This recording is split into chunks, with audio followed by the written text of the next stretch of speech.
Je suis engagée dans l'association Au Captif La Libération. Le principe, c'est de faire des tournées à main nue. Le principe des tournées à main nue, c'est que en fait, on va à la rencontre des personnes de la rue sans donner de choses matérielles, mais simplement en donnant du temps, de l'attention et en exprimant notre compassion.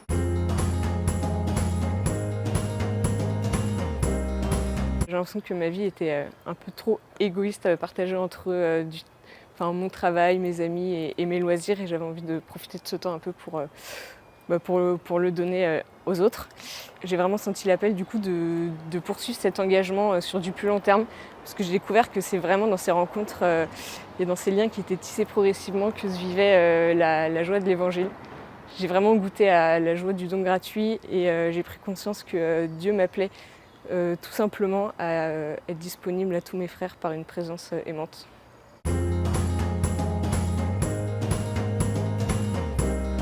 Pour les personnes qu'on rencontre, parce que on essaye vraiment de leur témoigner l'amour du Christ et ainsi de leur rendre leur dignité, de leur montrer vraiment qu'ils ont tout autant de raisons d'être aimés et d'être considérés que toute autre personne. Ça nous permet aussi, je pense, de semer l'espérance en nous, parce que le contact de ces personnes en fait, nous apprend vraiment à espérer contre toute espérance, simplement par la joie qu'ils peuvent nous donner suite à un simple sourire donné ou quelques paroles échangées.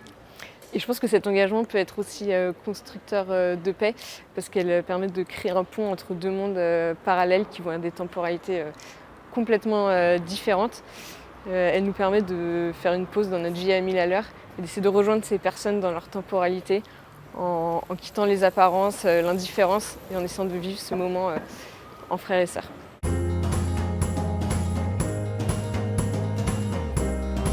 Pour la journée des vocations, je vais prier particulièrement pour que chaque personne, quel que soit son âge, réussisse à percevoir à quel endroit Dieu attend qu'il puisse aimer en acte au quotidien, que ce soit dans sa famille, avec ses collègues, ses amis ou auprès des personnes qui souffrent. Et qui prennent vraiment conscience que Dieu attend de lui d'être un instrument de son amour et qu'il ait le courage de répondre à cet appel de manière très concrète et en s'engageant.